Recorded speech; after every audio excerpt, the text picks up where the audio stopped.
Val-de-Marne. On fait partie du réseau FAIR. Vous connaissez le réseau FAIR, c'est le réseau qui a été initié par l'ADEME. C'est le réseau régional des espaces info-énergie de l'ADEME et on est intégré dans la fédération métropolitaine des agences de l'énergie qui est portée donc par la métropole du Grand Paris. Et notre rôle, c'est de donner des conseils gratuits, neutres et indépendants. Gratuit, on le comprend. Neutre, c'est neutre. Et surtout indépendant de toute influence marchande. Hein. On diffuse des informations sur toutes les villes de Grand Paris Sud-Est Avenir. Vous voyez sur la carte sur la droite qu'il y a 5 lieux de permanence qui s'adressent à tous les habitants du territoire, hein, Alfortville, Créteil, Boissy-Saint-Léger, Sucy-en-Brie et Marolles-en-Brie. Et on diffuse principalement beaucoup d'informations sur les travaux de rénovation énergétique et sur les aides financières mobilisables pour ces travaux. L'intérêt de la chose, c'est pas simplement de présenter un catalogue de mesures qui sont possibles, mais c'est de vous aider aussi à contextualiser ces informations-là par rapport à votre lieu d'habitat et votre manière de vivre, de manière à vous aider à prendre des décisions adaptées à votre logement. Voilà, donc on vous aide à faire des choix et on ne les fait pas à votre place, bien sûr.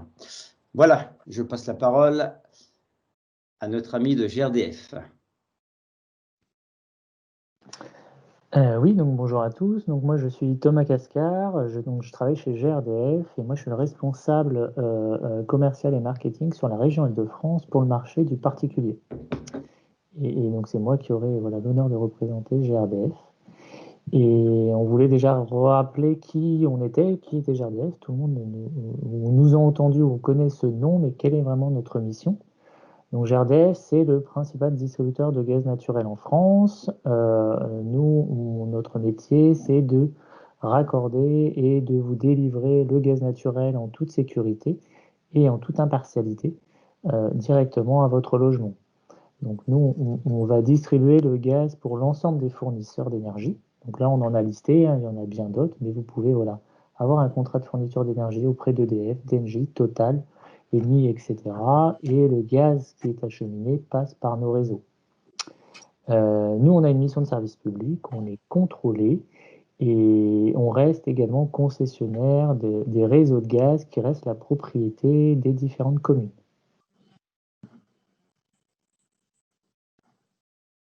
Donc voilà.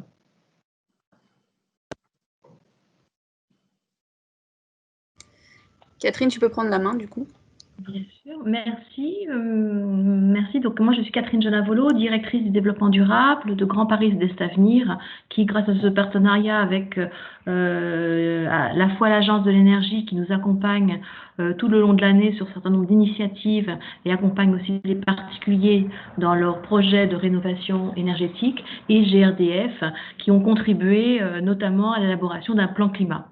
Donc effectivement, par la loi, notre intercommunalité, Grand Paris Sud-Est Avenir, est devenue le coordinateur de la transition énergétique sur le territoire et a élaboré un plan climat air énergie territoriale, PCAET, qui est un outil de planification pour atténuer les effets du changement climatique, développer les énergies renouvelables et maîtriser la consommation d'énergie. Le plan climat pour l'intercommunalité et notre territoire va bien au-delà de la simple réglementation. Il s'agit effectivement pour GPSEA d'élaborer et de mettre en œuvre une stratégie territoriale faisant de notre territoire une intercommunalité exemplaire dans le cadre d'une démarche partagée. Le projet de plan climat qui a été élaboré et voté par le Conseil de territoire est téléchargeable sur le site de GPSEA et je vous invite à aller le voir. Vous aurez un document de présentation ainsi que 50 fiches actions dans différents domaines qui permettent de montrer l'engagement du territoire dans les domaines de l'environnement et du développement durable. Donc, je prends la main. Les objectifs du plan climat, vous les retrouverez aussi dans ce document. Donc, c'est bien sûr participer à la rénovation des logements. Et là, on est en plein dedans par ce webinaire qui constitue une première pour nous. augmenter la production d'énergie renouvelable et de récupération, bien entendu accroître la résilience du territoire face aux effets du changement climatique, notamment risque d'inondation, préserver la qualité de l'air, aménager un territoire durable avec des projets exemplaires, innovants et ambitieux, préserver les espaces naturels et le cadre de vie, mais également favoriser une agriculture durable de proximité. 5 axes constituent notre plan climat. Les axes réglementaires, le climat, l'air, l'énergie, mais également on a souhaité proposer des actions dans le domaine de l'économie circulaire et durable, notamment en termes de déchets, mais également des actions sur l'éco-exemplarité de notre collectivité, la commande publique, le parc auto, nos bâtiments. Et sur le thème de l'énergie, on a effectivement une action numéro 2 qui est l'ambition de GPSEA de développer des conseils personnalisés pour la rénovation énergétique des logements. Et dans cette fiche action, on a ciblé une priorité, les 5000 logements de GPSEA chauffés au fioul. 5000 logements, c'est une estimation sur les appartements, enfin plutôt les logements privés chauffés au fioul, mais également l'objectif de tendre vers une conversion de ces logements vers d'autres sources d'énergie. Et l'objectif de ce webinaire est de vous montrer comment le faire et quelles autres sources d'énergie peuvent être mises en œuvre. La démarche du plan climat, j'ai un peu expliqué qu'il avait été engagé il y a 2 ans maintenant, en octobre 2018. On a eu tout un travail de diagnostic avec notamment l'Agence de l'énergie, mais aussi d'autres partenaires. On a eu beaucoup de réunions de concertation, des groupes de travail à la fois en interne dans le cadre avec les directions de GPSEA, mais également externes avec les acteurs économiques et les associations. En tout, 10 temps forts, 24 réunions de travail. On a abouti à peu près un peu moins de 300 propositions d'action et qu'on a rassemblé dans 50 actions prioritaires. Donc le projet a été adopté le 2 octobre 2019. Actuellement, nous sommes en train de l'enrichir via une consultation notamment numérique sur le site de GPSEA et vous serez informés lorsque celle-ci sera mise en ligne pour pouvoir adopter le plan climat définitif au Conseil de territoire en 2021. Ma présentation succincte du plan climat et dans le cadre de l'intervention dans laquelle se trouve ce webinaire est finie. Et maintenant, je laisse la parole à l'Agence de l'énergie.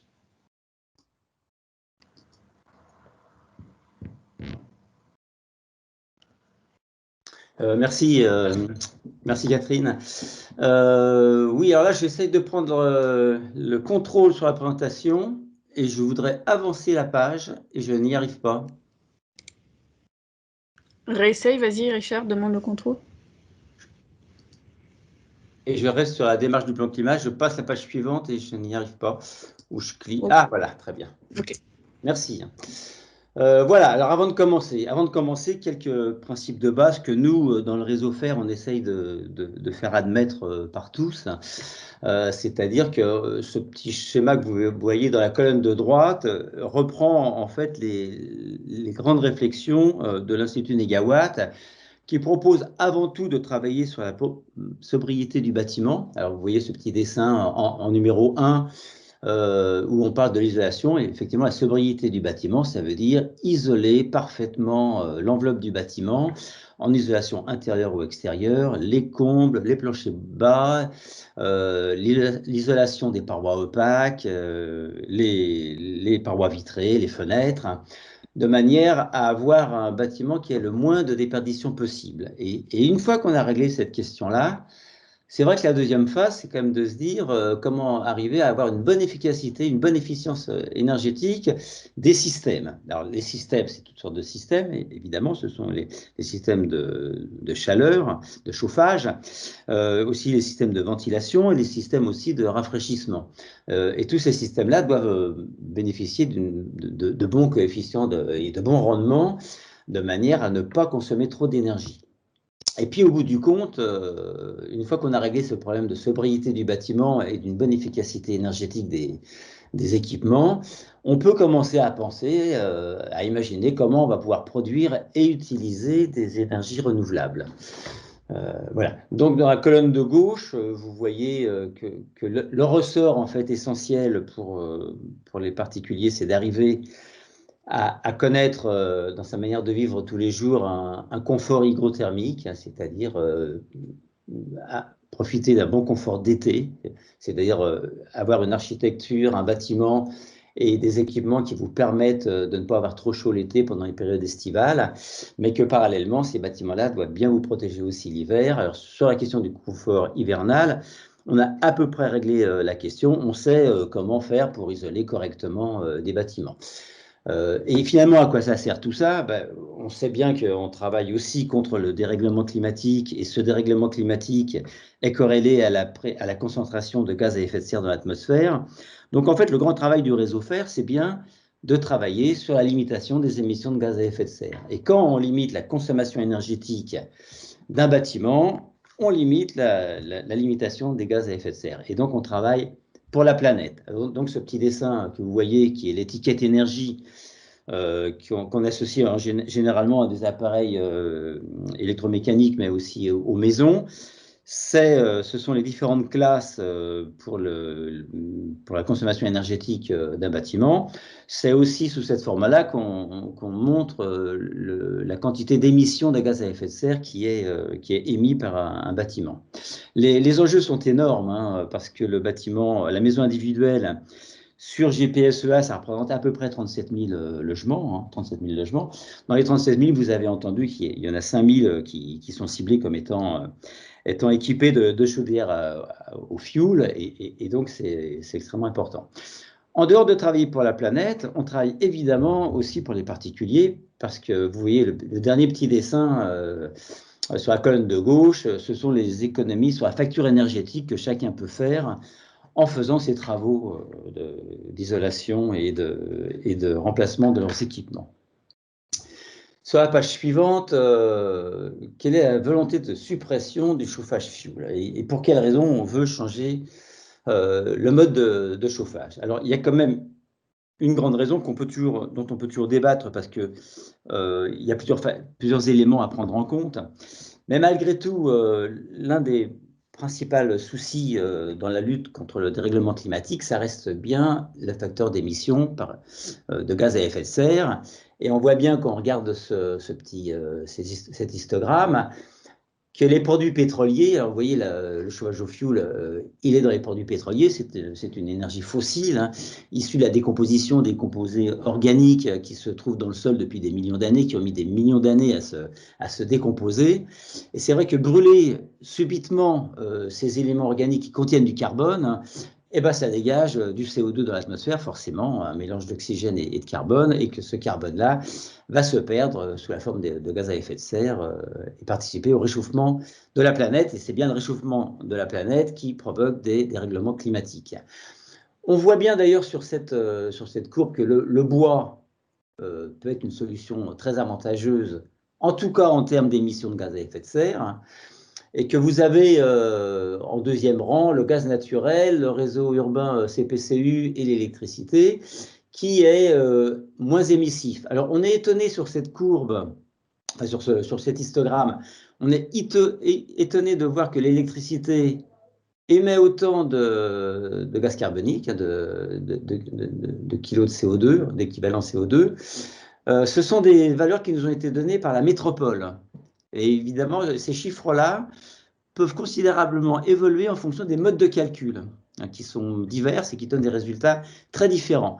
Quand on va voir sur le site de RTE, hein, qui est chargé du réseau des canalisations électriques, on voit que l'émission serait estimée par RTE à 40 grammes par kilowattheure. 40 grammes d'équivalent CO2 par kilowattheure. Donc, on a des grosses différences. On sait que l'électricité nucléaire est en général considérée comme une énergie décarbonée. On sait aussi qu'en cas de pic de consommation l'hiver, quand tout le monde rentre chez soi le soir, il y a des pics énormes de consommation. On sait aussi qu'en été, il y a des pics énormes de consommation quand on a besoin de rafraîchissement et de climatisation dans les maisons. Et qu'en général, on n'est pas capable dans ces périodes-là de fournir suffisamment, en tout cas pas toujours, d'énergie d'origine nucléaire, et qu'à ce moment-là, très souvent, soit on rallume des vieilles centrales à charbon, soit plus fréquemment, on rachète de l'énergie électrique à l'Allemagne ou à l'Italie qui sont encore équipées majoritairement de centrales thermiques. Et ça donne une empreinte carbone importante au kilowattheure électrique. Sur le graphe de droite, je passe la parole à notre ami de GRDF qui a quelque chose à nous dire sur les montants du prix de l'énergie et sur des différentes sources d'énergie. Oui, merci.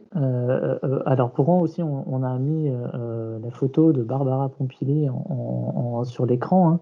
C'est important de le rappeler, c'est qu'en juillet dernier, elle a annoncé aussi la fin et la volonté du gouvernement d'arrêter les chaudières fioul à partir de 2022. Donc dès le 1er janvier 2022, la volonté du gouvernement, c'est d'interdire le remplacement ou l'installation des nouvelles chaudières fioul. Donc ça, c'est un message aussi très fort. Et ce graphe-là que vous voyez, qui est une évolution donc mensuelle du prix des différentes énergies, donc vous allez avoir l'électricité, vous allez avoir le gaz naturel, le fioul, le propane, etc.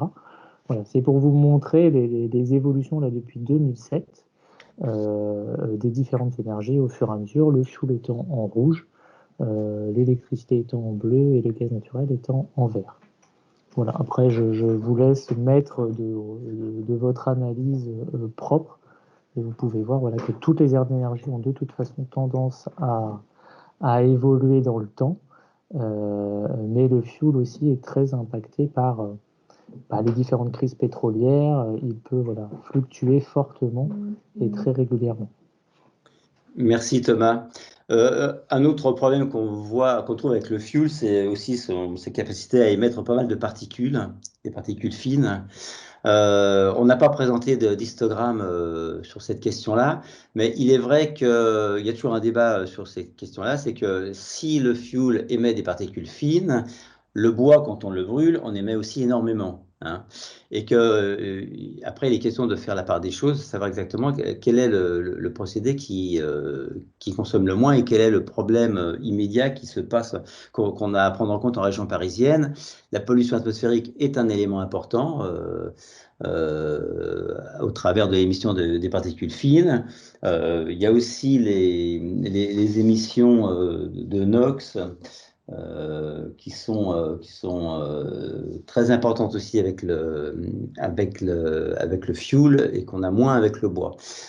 Conclusion, effectivement, Barbara Pompili s'est bien engagée avec l'ensemble du gouvernement et en continuité avec ce que disait Édouard Balladur il y a quelque temps, l'objectif est qu'à la fin du prochain quinquennat, il n'y ait plus de chauffage individuel au fioul en France.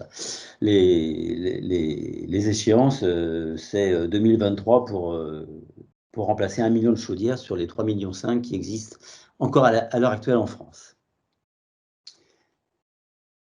J'essaye de passer sur la slide suivante. Sérine, et là, ça ne passe pas. Reprends le contrôle. Ah, merci bien. L'abandon de la cuve à fioul. En fait, on dit plutôt neutralisation.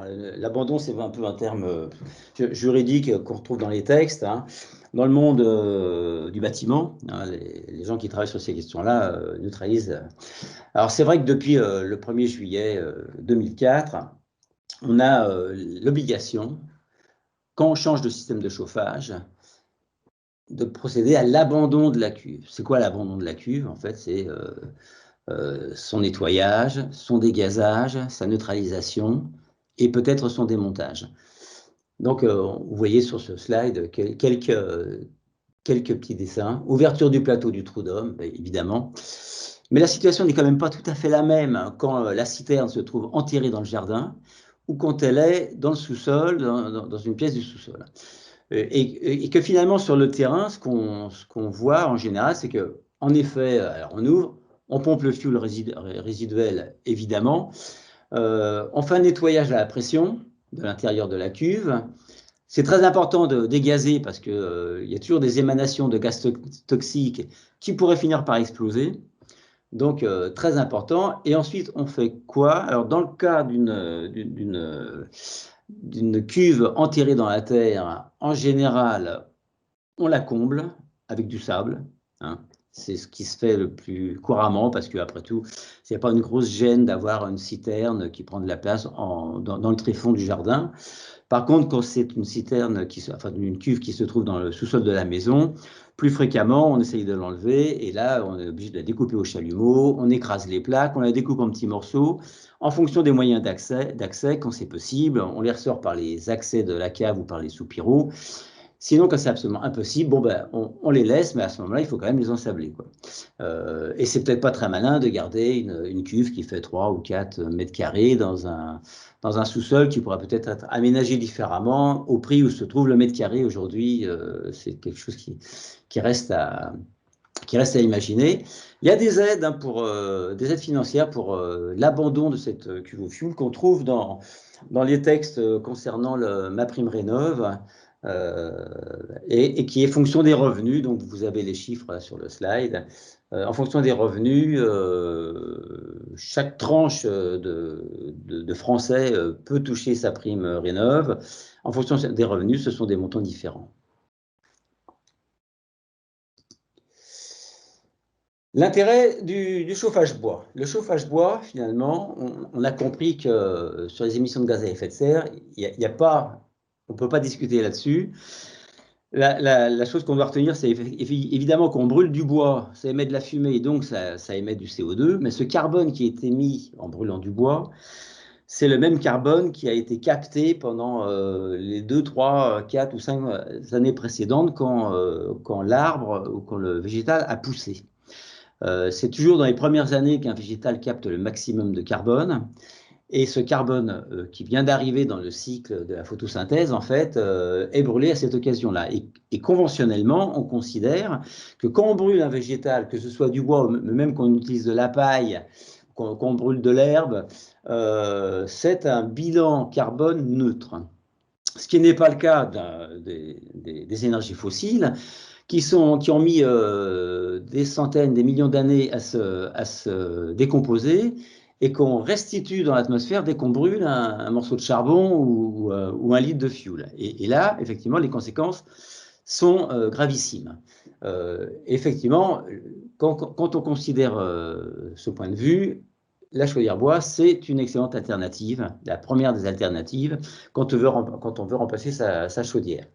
Il y a des coûts qui sont quand même relativement importants et assez variables, comme vous le voyez, en fonction des appareils qu'on met en place.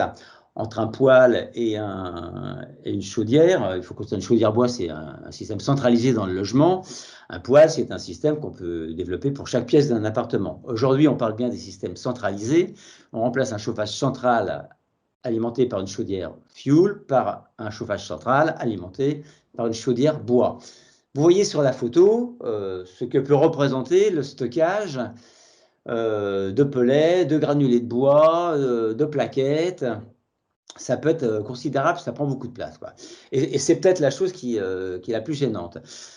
Cette alimentation se fait soit par aspiration, soit par une vis sans fin pour alimenter la chaudière. Et finalement, si le stockage prend beaucoup de place, mais en même temps, c'est-à-dire qu'on n'a pas de souci d'alimentation de sa chaudière. La chaudière s'auto-alimente toute seule tant qu'il y a du matériau dans le volume de stockage.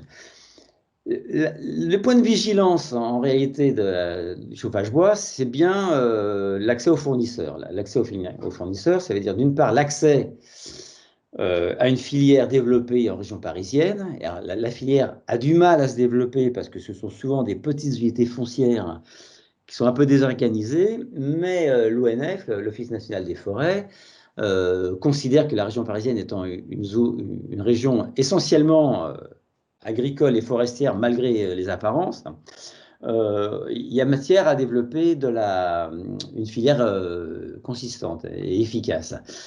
Il y a des expériences malheureuses et c'est vrai que des fois, on a été amené à acheter du bois un peu plus loin, des filières qui sont développées plutôt sur la Normandie ou dans les Vosges ou dans le Jura. On peut encore considérer que ce sont des filières locales quand il s'agit de faire que 3 ou 4 ou 500 km. Il ne faut pas aller tellement trop loin parce que finalement, si on utilise du bois, c'est bien pour utiliser un matériau qui a une empreinte carbone. Ah, il s'est passé quelque chose. Je n'ai plus la présentation là.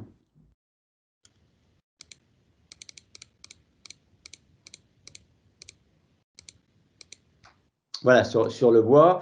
Voilà, donc il y a le problème de la filière qui pose une question quand même. Et puis aussi les moyens d'accès quand on est dans un pavillon, dans un quartier peut-être avec un réseau viaire, des rues trop étroites ou des virages trop serrés. Parce qu'en général, les livraisons se font par camion et qu'il ne s'agit pas de... Enfin, je veux dire qu'on habite par exemple sur un coteau, par exemple, j'imagine à Chenevière ou à Champigny. Ou à Sucy-en-Brie, si jamais on a des épingles à cheveux à faire avec un camion, ça peut être très difficile.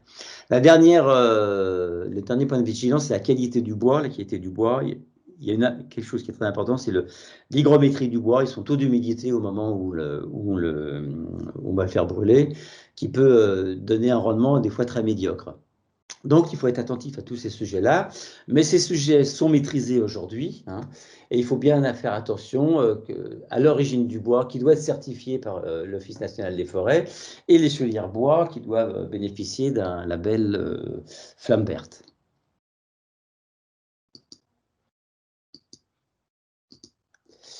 Les pompes à chaleur.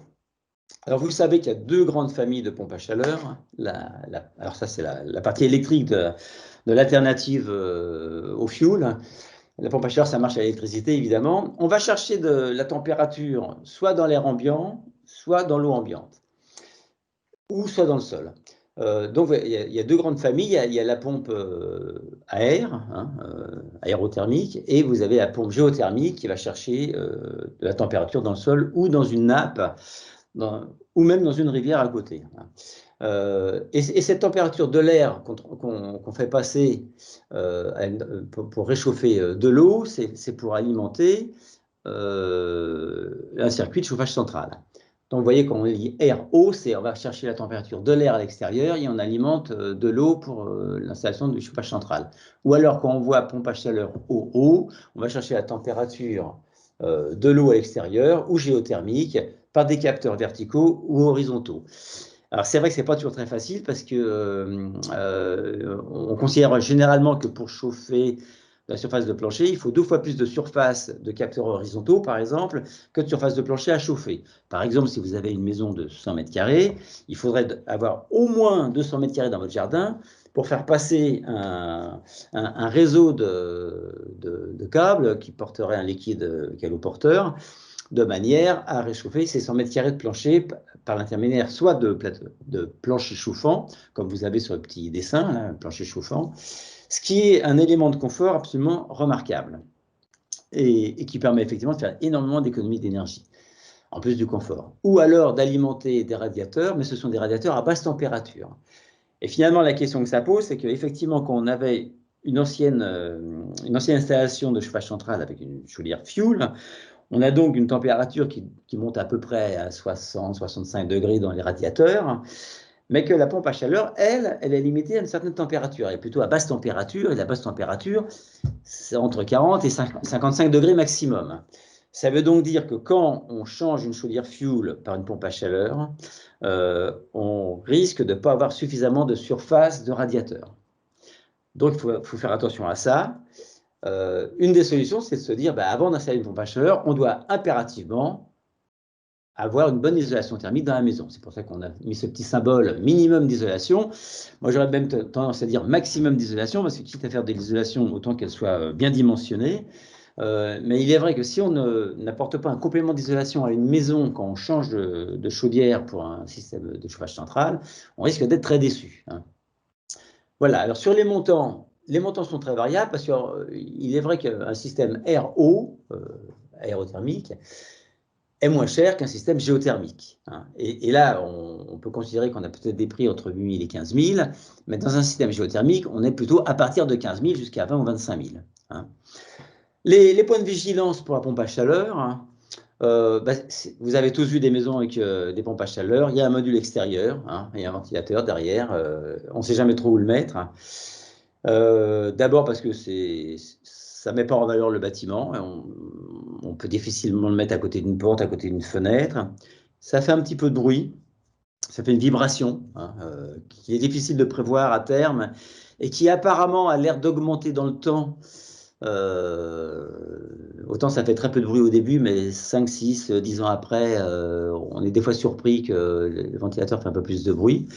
Et puis, je vous dis, le point de vigilance, c'est le dimensionnement, parce qu'en effet, quand on remplace une chaudière à fioul qui marche bien, même avec un très mauvais rendement, par une pompe à chaleur, eh bien, il faut bien voir exactement ce qu'on est en train de mettre en place. Il y a des pompes à chaleur maintenant qui sont très efficaces. Avant, c'était limité à 18 kW, hein, une pompe à chaleur. Maintenant, pour les pompes à chaleur monophasées, du coup, on mettait plutôt des pompes à chaleur triphasées. Maintenant, on a fait beaucoup de progrès, on arrive à 24 kW, et donc avec des pompes à chaleur de 24 kW, on peut certainement monter en température plus facilement, hein, dans un logement. C'est donc un bon système, une bonne alternative, mais attention à l'isolation. Le chauffage gaz. Alors, j'en fais juste une petite introduction du chauffage gaz, puisque Thomas va nous en parler abondamment dans un instant. La seule chose qu'on peut simplement rappeler, mais qui sera rappelée aussi par Thomas, c'est que, évidemment, la vraie alternative, ce sont des chaudières à condensation THPE à très haute performance énergétique, hein, et que ce sont d'excellentes chaudières, à condition d'avoir évidemment un réseau de gaz à proximité. Parce que la chaudière gaz, comme on l'a écrit là sur le slide, oui, quand c'est accessible par du gaz naturel. Quand c'est du propane, c'est vraiment très différent parce que ça pollue plus et les coûts sont plus importants parce que c'est un stockage dans le jardin ou en enterré et que c'est pas du tout les mêmes tarifs et ni les mêmes émissions de gaz à effet de serre d'ailleurs. Voilà. Sur les prix, ce sont les prix des chaudières qui sont indiqués en bas à gauche. Hein, ce n'est pas le prix de l'installation d'un chauffage central. Hein. Il y a des prix très variables. Thomas va peut-être vous en parler, mais c'est vrai qu'il y a du haut de gamme qui dépasse 6 000 € par exemple. Hein. Je ne veux pas donner une marque, mais il y a des marques qui sont considérées comme les Rolls-Royce de la chaudière qui peuvent monter assez haut quand même. Hein. Et puis, il faut faire attention à ce que. On a écrit fumisterie adaptée. Ce sont les évacuations de gaz brûlé. Il est possible qu'on ait encore des conduits qui soient parfaitement adaptés, qui étaient existants pour la chaudière fuel et qui soient parfaitement adaptés à la chaudière qu'on va mettre. Des fois, ce n'est pas le cas. Des fois, on est peut-être obligé de mettre une ventouse, vous savez, qui sont ces sorties horizontales à air pulsé. Voilà, donc il faut faire simplement attention à ça. Mais Thomas, si vous pouvez nous parler de ça, ce sera parfait. Et puis là, vous avez un petit récapitulatif, là. Changement de chaudière fuel. Finalement, ce qu'on peut en penser pour simplifier la conversation, c'est la chaudière gaz de THPE, c'est un système simple, efficace, propre. Simplement, il faut un réseau à proximité, hein, c'est un peu la seule condition. Pour la pompe à chaleur, c'est une énergie renouvelable. Qui peut en même temps proposer du rafraîchissement. Si vous voulez, tout à l'heure, on pourra parler du rafraîchissement, mais je ne voudrais pas trop mordre sur la présentation de Thomas. En effet, une pompe à chaleur peut être réversible, peut proposer de la chaleur en hiver et du rafraîchissement en été, mais dans une certaine limite simplement. Il faut bien mesurer ce qu'on est en train de faire et que la condition pour mettre une pompe à chaleur, c'est absolument de travailler sur la question de l'isolation. La question de l'isolation est absolument indispensable à aborder. Pour la chaudière bois, nous sommes bien dans un système d'énergie renouvelable. Ayez en tête qu'il y a un aspect, un encombrement important pour le stockage du matériau et qu'il faut être bien vigilant sur l'origine du bois qui sera livré. Les aides financières, elles sont multiples, donc on ne va pas les détailler aujourd'hui parce qu'elles sont multiples, elles sont toutes des règles d'application différentes. Quand je veux dire des règles, ça veut dire des taux différents, des plafonds différents, des conditions différentes qui s'adressent à des personnes qui ne sont pas forcément les mêmes cibles. Mais tout ça a plutôt tendance à s'homogénéiser dans le cadre d'un même document.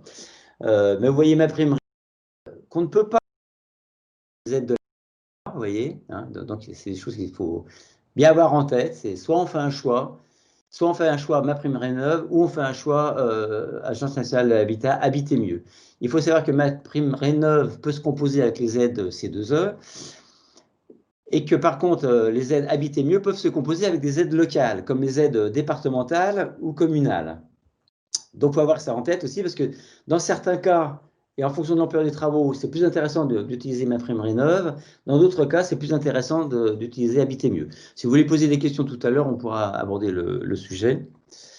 Et pour finir, la dernière slide, quelques exemples un peu schématiques hein, quand même. Hein, entre des revenus qu'on a qualifiés de très modestes, qui est la tranche basse des revenus fiscaux de référence, et la partie haute des revenus qu'on a appelé schématiquement des revenus élevés. Hein, alors, orange en très modeste et bleu les revenus élevés. Vous voyez, pour une chaudière gaz qui serait par exemple pour un devis de 4 500 €, en fonction des situations de chacun, le cumul de différentes aides financières peut vous emmener à des taux soit de 14% pour un revenu très modeste, soit à 55% pour un revenu élevé, mais entre-temps, vous avez d'autres catégories de gens qui sont des modestes ou des intermédiaires et qui vous proposent un reste à charge qui n'est plus que de 2 000 à 3 850 € en fonction des situations. On a fait les mêmes estimations pour la pompe à chaleur RO. Alors, on a imaginé un devis à 11 000 €. On en a discuté avec Thomas qui nous a dit, moi je trouve ça un peu faible, j'aurais plutôt mis 15 000. Mais on s'est cantonné à une pompe à chaleur RO et on a vu passer des devis à ce montant-là. Mais on pourrait refaire la même simulation pour 14 ou 15 000 €. Hein. Voilà, et on arrive à des proportions pour les très c'est beaucoup plus importantes, des proportions de subventions. Hein. Les subventions, c'est bien de l'argent qu'on vous donne et que vous n'avez pas à rembourser. Hein. Je préfère le préciser parce que des fois, on est un peu surpris de voir que l'État va nous donner de l'argent. Il y a un reste à charge qui est quand même conséquent, entre 2007 et 2003. Et sur l'abandon de la cuve au fioul, ça par contre, ça peut être dans certains cas très très bien financé parce que le montant est assez faible, oui, et que vous êtes à 80% d'aide. Donc vous pouvez de temps en temps arriver au maximum à 80%. On n'arrive jamais à 100% de subvention pour un ouvrage quelconque. Voilà, je ne voudrais pas en dire plus et je passe la parole à Thomas. Thomas, il suffit de reprendre le contrôle. Oui, merci. On va voir si la technique fonctionne. Oui, la technique fonctionne. Donc moi, je vais parler uniquement de la partie gaz et pourquoi voilà, passer du fioul au gaz naturel, un peu quels sont les différents avantages et que propose cette énergie. Alors, le gaz naturel, il va pouvoir être utilisé sur différents usages, comme sur le fioul. Donc vous allez pouvoir l'utiliser en chauffage et en production d'eau chaude sanitaire pour votre logement. Mais vous allez aussi pouvoir en profiter pour cuisiner et pour cuire vos aliments. C'est une solution. L'énergie gaz naturelle aujourd'hui est une solution assez économique. C'est une énergie très compétitive et qui est compétitive dans la durée.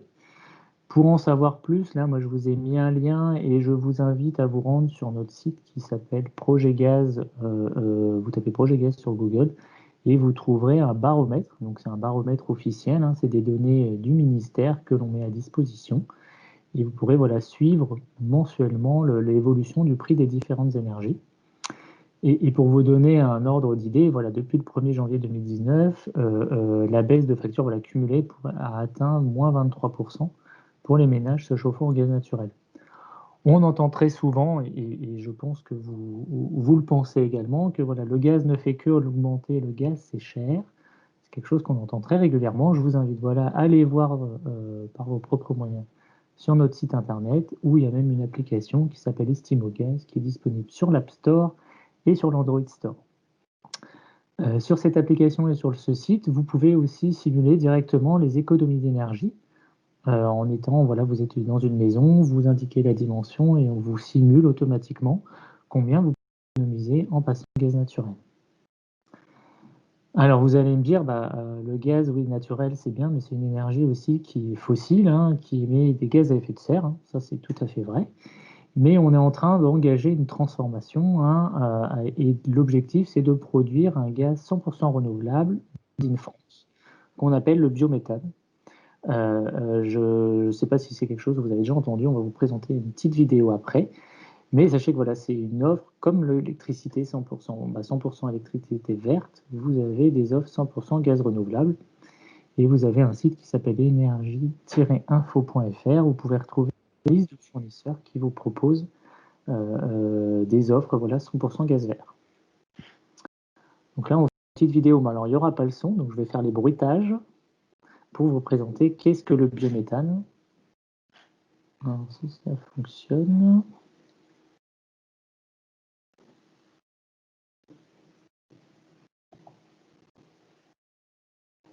Ah, Céline, t'as pas internet?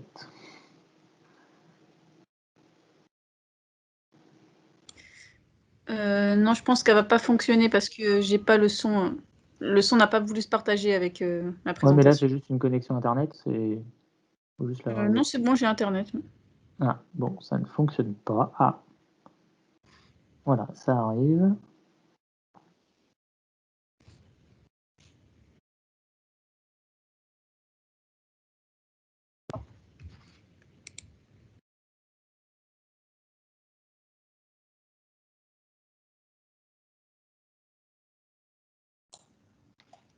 Je vous propose de continuer la présentation. On mettra de toute façon en ligne la présentation et chacun pourra la regarder après s'il le souhaite.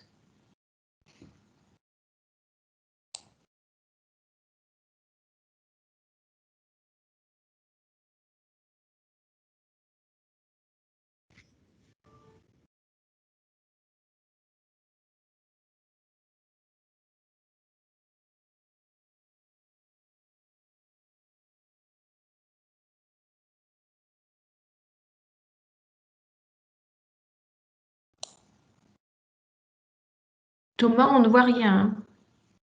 De quoi? On ne voit rien. Ah bon, la vidéo ne se lance pas? Non. Ah, pas moi, ça fonctionnait. Bon, alors je vais vous le faire à l'oral. La technique, on n'est pas très. Non, c'est bon, je viens de partir, là, c'est bon. Bon, je suis désolé, c'était censé fonctionner, mais donc je vais vous le faire. Donc, le biométhane ou gaz vert, c'est un gaz qui est produit localement. Donc, il peut être issu de différents intrants, on va appeler ça. Donc, soit des déchets agricoles issus de l'agriculture, hein, donc ça peut être de l'agriculture de blé, maïs, etc., ou directement de tout ce qui est bovin, vache, etc. Et à partir de là, ça va être injecté dans un méthaniseur qui va transformer en CH4 et ça va être injecté directement dans les réseaux. Pour faire rapidement, voilà, donc c'est un gaz qui ne sera pas importé puisqu'il sera produit littéralement sur le territoire français à partir de plusieurs déchets. Je vais directement donc sur la partie sur les solutions pour vous présenter en passant au gaz naturel quelle est la solution aujourd'hui phare qui vous est proposée. C'est la chaudière à condensation ou la chaudière THPE pour très haute performance énergétique. C'est une obligation. Aujourd'hui, si vous allez voir un installateur et vous lui demandez de changer votre chaudière et de mettre une chaudière gaz, il sera dans l'obligation de vous proposer une chaudière à très haute performance énergétique. Voilà, on ne peut pas installer des anciennes chaudières. Cette chaudière, voilà, elle permet de faire de 20 à 30% d'économie d'énergie sur la facture, donc par rapport à votre installation actuelle. Elle remplacera quasi à l'identique votre ancienne chaudière fioul, hein. On n'aura plus qu'à enlever la chaudière fioul, mettre une chaudière gaz, faire le raccordement, bien entendu. Et elle viendra, voilà, en lieu et place, produire toute l'eau chaude sanitaire et faire le chauffage de votre logement. L'intérêt de cet appareil, c'est que c'est un appareil qui est présent depuis de très nombreuses années. Ça équipe tous les logements neufs depuis 2013. Donc c'est un produit qui est vraiment sûr et maîtrisé et vraiment fiable. C'est aujourd'hui voilà, un appareil qui est bien connu. Et il va s'adapter vraiment à tous les logements. Donc quelle que soit votre installation, vos types d'émetteurs, que vous ayez des anciens radiateurs en fonte, que vous ayez des nouveaux radiateurs à basse température, que vous ayez des planchers chauffants, la chaudière à condensation s'adaptera systématiquement à toutes les possibilités et toutes les typologies de logements. Que vous ayez aussi une maison de 80 ou 300 mètres carrés, il y a une solution adaptée à votre logement. Ce qui peut être aussi flagrant, si vous avez déjà vu ces appareils, c'est leur compacité par rapport à l'ancienne chaudière fuel. Vous diviserez par 2, des fois voire 3, l'encombrement et donc gagnerez aussi de l'espace dans votre logement. Sachez qu'une chaudière à condensation murale, elle rentre, pour les plus petites, rentre dans un meuble de cuisine Ikea. Ça permet de comparer, tout le monde voit ou a des fois un meuble de cuisine haut de chez Ikea chez soi. Il y a aussi d'autres solutions. La chaudière à condensation reste vraiment l'élément central, mais vous pouvez aussi lui adjoindre des énergies renouvelables pour faire encore plus d'économies et diminuer votre impact sur l'environnement. Donc on peut le coupler à des pompes à chaleur électriques qui vont venir capter les chaleurs extérieures. La chaudière à condensation va venir faire le complément pour chauffer et produire l'eau chaude de votre logement. Donc là, c'est une alliance gagnante, c'est faire fonctionner les meilleurs appareils au meilleur moment en fonction du prix des différentes énergies pour que vous puissiez, vous, faire un maximum d'économies. Et aussi une énergie renouvelable que tout le monde connaît, c'est le soleil. Le soleil, c'est gratuit. Et il y a des dispositifs, des panneaux solaires. On entend souvent parler de produire de l'électricité à partir du soleil, mais on peut aussi produire de la chaleur avec des panneaux solaires. On va venir faire un ballon, le préchauffer. Et après, cette eau préchauffée va venir être utilisée pour vous doucher, pour vous laver en eau chaude sanitaire. Et la chaudière à condensation fera systématiquement et la pointe s'il n'y a pas assez de soleil et fera le chauffage de votre logement. Alors vous allez me dire, c'est bien, mais quelle solution choisir? Aujourd'hui, nous, notre rôle GRDF, c'est vous accompagner dans ces projets-là, vous donner le maximum d'informations pour que vous puissiez faire le choix final. Et donc là, nous, l'accompagnement, on a directement des conseillers qui sont disponibles au téléphone, le numéro qui s'affiche, qui seront là pour vous guider dans les aides financières, vous expliquer les différentes solutions gaz et les économies d'énergie potentielles que vous pourrez réaliser. Ils pourront vérifier l'accès au réseau, puisque bien entendu, c'est vrai qu'il n'y a pas du gaz partout, mais on pourra vérifier si vous êtes bien à proximité du réseau de gaz. Vous indiquez le coût du raccordement au réseau, et sachez que vous pouvez le vérifier vous-même directement sur notre site grdf.fr. Et on vous propose en dernier lieu une mise en relation gratuite, donc totalement gratuite, avec des professionnels installateurs qui sont partenaires de GRDF. Et l'objectif, c'est de vous mettre en relation avec 1 à 3 de ces installateurs pour établir un devis, voir votre projet et vous accompagner tout au long jusqu'au raccordement final. Sachez que si vous passez par ces partenaires, GRDF en tout cas vous offre le raccordement jusqu'au 31 décembre. Donc voilà, n'hésitez pas, profitez-en. En passant par ces partenaires, ce sera totalement gratuit. Alors, comment ça se passe? Une fois que vous avez fait ce choix, comment se passe un raccordement? On se pose souvent la question. Donc, soit ça va être l'installateur qui va faire la demande pour vous directement. Vous n'avez vraiment rien à gérer. Il va tout gérer de bout en bout pour vous. Ou alors, vous pouvez directement contacter notre accueil client qui va vous accompagner sur tout le cheminement du raccordement. Comment ça se passe? Donc, une fois qu'on a étudié ça, on vous envoie une offre de raccordement. Sachez que si vous êtes à moins de 35 mètres du réseau, donc on vérifiera sur la carte, le coût est de 455,80 € TTC, avec un coût d'encastrement du coffret qui dépend du typologie de votre mur ou de votre logement. Le raccordement, une fois que le devis a été signé, est enclenché. Ils font compter en moyenne 6 semaines pour se raccorder, le temps que les collectivités nous autorisent à faire les trous, puisqu'on va venir faire une tranchée sur la voirie, donc il faut qu'on ait l'autorisation de la collectivité pour pouvoir le faire. Une fois que votre maison est raccordée, que l'installateur a installé la chaudière, vous devrez faire une demande, on appelle ça de mise en service, donc d'ouverture du gaz pour que vous puissiez bénéficier et chauffer votre logement auprès d'un des fournisseurs disponibles sur le site énergie-info.fr. comme je disais tout à l'heure, voilà, nos partenaires peuvent se charger pour vous intégralement de tout le dossier de raccordement et celui-ci est gratuit jusqu'à la fin de l'année. J'essaie d'aller vite pour pas dépasser et répondre peut-être aux questions. Bah, merci d'avoir participé à cette première, donc ce tout premier webinaire.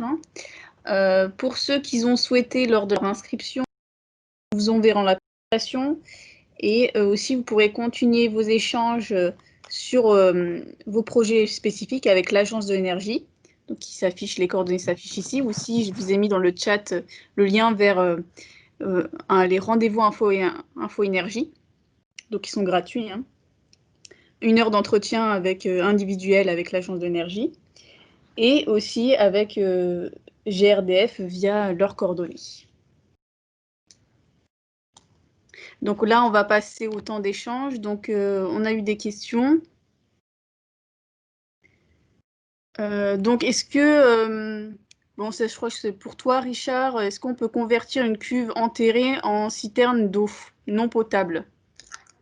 Oui, oui, il y a eu des exemples. Évidemment, je dis a priori qu'une fois que ça a été lavé, dégazé, il y a quand même des résidus nocifs à l'intérieur, mais évidemment, ce n'est pas de l'eau potable, c'est de l'eau qui sert à l'arrosage du jardin. En effet, ça fait partie des perspectives. C'est pas tellement utilisé en général, hein, mais j'ai vu des expériences où ça a été fait. Je voudrais répondre à une question que j'ai vue sur le chat. Mhm.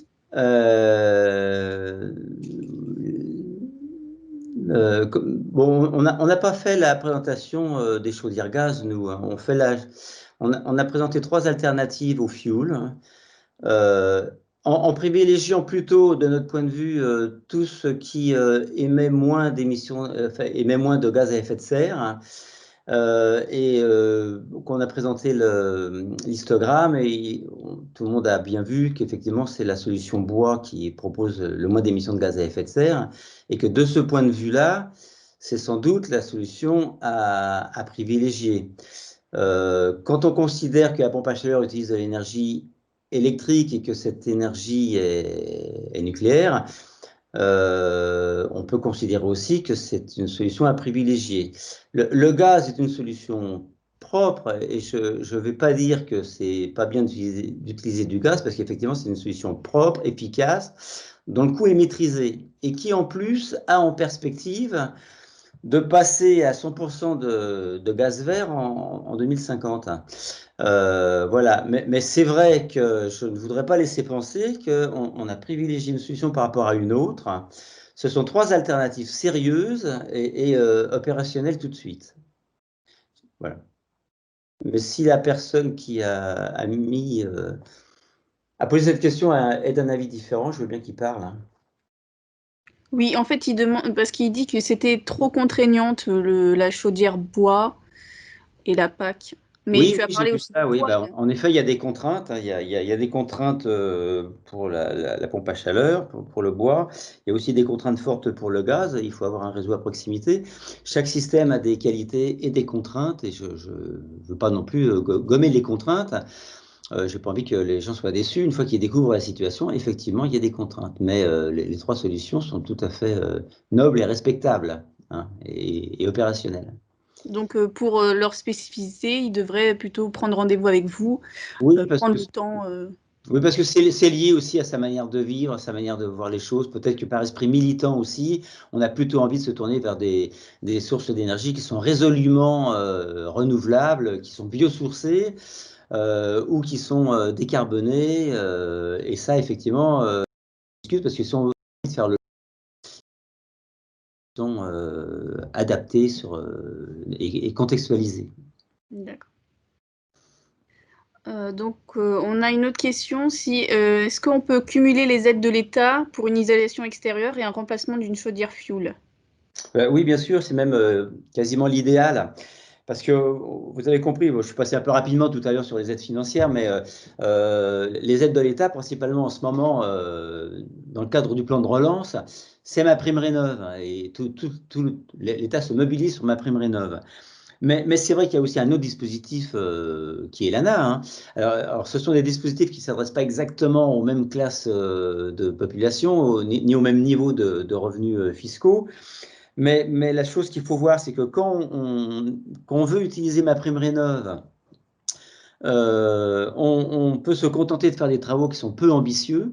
Hein. Par contre, si on a envie de faire des travaux ambitieux, c'est-à-dire faire un bouquet de travaux, comme par exemple changer, remplacer l'air fuel par un type de chauffage et en même temps faire son isolation thermique, là on rentre dans un bouquet de travaux qui peut sans doute nous laisser entrevoir qu'on va avoir 25% de gain énergétique. Et à ce moment-là, on a plutôt intérêt à passer par l'ANA, hein, à condition d'être dans des conditions de ressources qui s'y prêtent, c'est-à-dire être dans les modestes et très modestes. Et si on est dans ce cas-là, on voit s'additionner des aides départementales qui sont importantes. Et j'ai vu aussi une question de quelqu'un qui, je crois, habite dans l'Essonne, qui a posé la même question, mais en effet, le conseil départemental 94 donne des aides importantes, qui est un forfait de 1 000 € sur le reste à charge. Le conseil départemental donne des aides importantes, ça s'appelle la prime écologie. Et s'il habite dans l'Essonne, il faut se rapprocher à ce moment-là du conseil départemental de l'Essonne pour avoir plus d'informations. Mais pour l'Essonne, écologie, c'était un pourcentage, c'est pas un forfait. Donc du coup, ça n'a pas les mêmes conséquences sur le reste à charge. Et d'autre part, ce sont des montants, par contre, qui sont plafonnés à des sommes plus importantes. Donc effectivement, pour discuter de chaque situation, il faut se rencontrer, hein, parce que c'est un peu complexe à expliquer comme ça en 2 minutes, et il y a des tas de possibilités différentes. Et on a une... Faut-il absolument... Alors, 2023, c'est la date où normalement on a dû transformer 1 million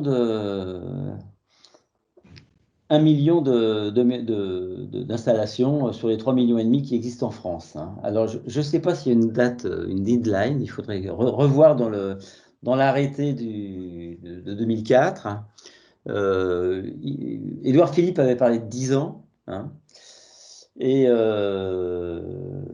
y a une date déjà pour 2023. Mais alors après, je ne sais pas s'il y a une date plus lointaine. Ah, quelqu'un nous dit que c'est 2030. Bah, c'est possible. À ce moment-là, c'est possible, oui.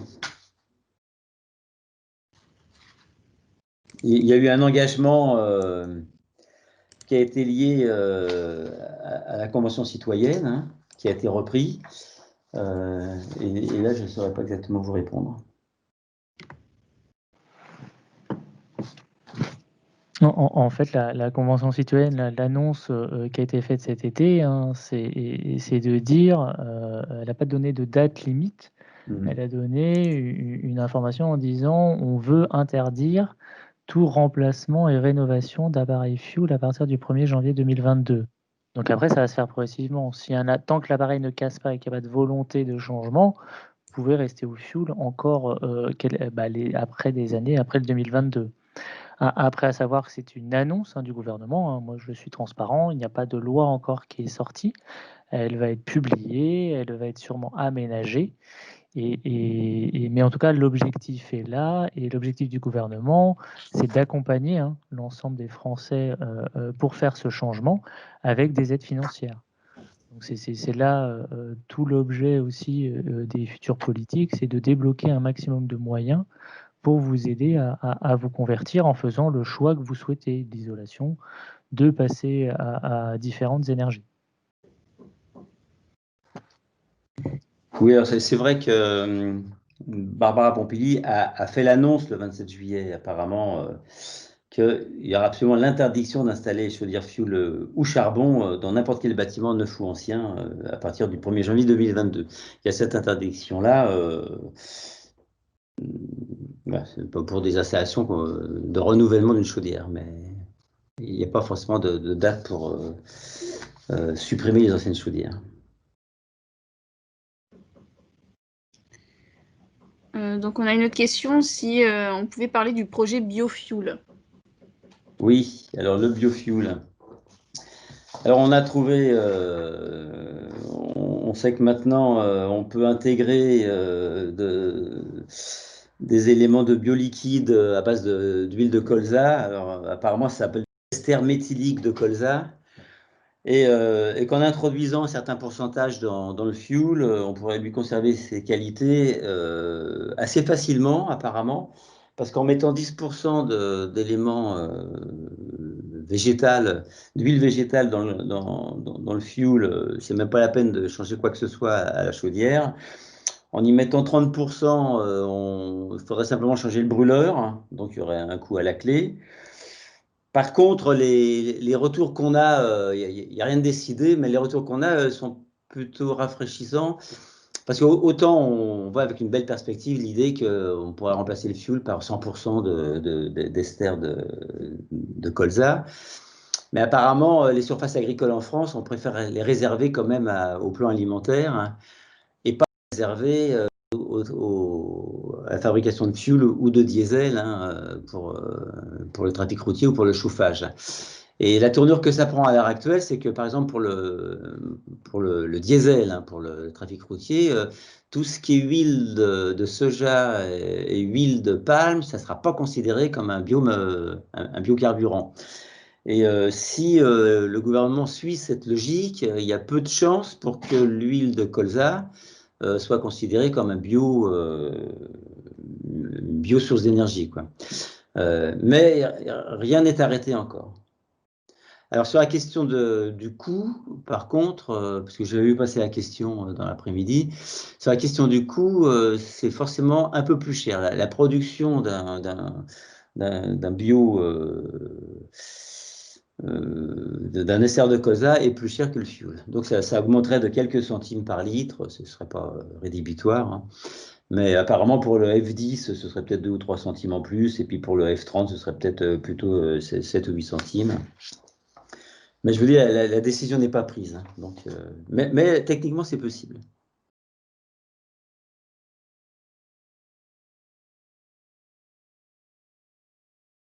Allô?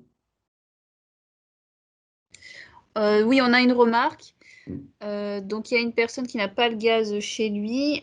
Donc, il voulait savoir si pour le raccordement, c'est bien 455 € le raccordement au réseau gaz. Si Ah, c'est bien ça. là, je laisse Thomas répondre à cette question. Oui, alors, donc c'est bien ça. En fait, si le gaz passe bien dans votre rue où il y a moins d'une distance de 35 mètres, c'est ce que nous, on regarde, cette distance entre le réseau dans la rue et votre logement, donc c'est 35 mètres.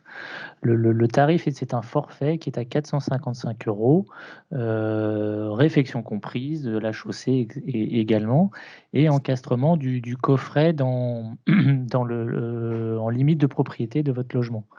Donc, il y a quand même un surcoût sur l'encastrement, mais là, ça dépend du type de, de maçonnerie ou la façon dont est fait votre mur, puisque ça peut coûter plus ou moins cher selon la typologie du mur. Mais on est bien voilà, sur ce coût-là, il faut compter maximum 600 € pour ce raccordement plus l'encastrement. Et comme je disais tout à l'heure, sachez que voilà, si vous passez par un installateur partenaire qui peut être à proximité de chez vous, ce raccordement est totalement pris en charge. Et je rebondis, si le gaz ne passe pas dans la rue, là, on peut faire une étude. N'hésitez pas à nous contacter pour voir à quelle distance on est. Et là, c'est le coût est au-dessus de 455 €. Donc là, c'est selon la distance, on peut vous donner et vous deviser ce coût-là.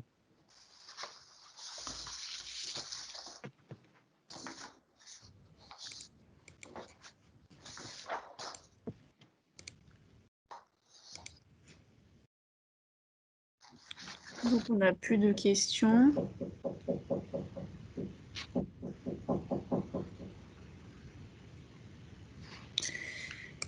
Donc, je vous remercie à tous.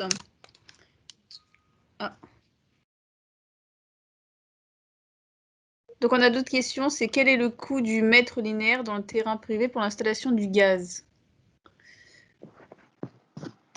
Alors là, ça va dépendre de l'installateur, hein. Donc nous, GRDF, ces 455 € prennent, donc c'est du réseau de gaz qui est dans la rue jusqu'à l'encastrement en limite de propriété. Et après, c'est l'installation intérieur. Donc là, c'est avec votre installateur qui va vous installer plutôt l'équipement, qui vous devisera tout le travail intérieur, donc du compteur jusqu'à votre logement.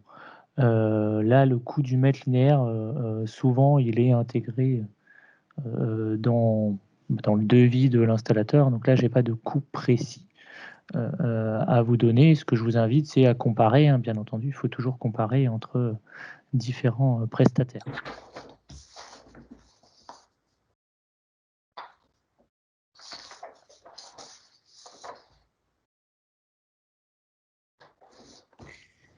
Donc merci à tous. Donc pour aller plus loin, bah, je vous préconise de contacter Anaïs Lull de l'Agence de l'énergie et Thomas Cascar de GRDF. Voilà. Merci beaucoup. Merci, au revoir. Merci. Bonne soirée. Merci. Au revoir. Au revoir.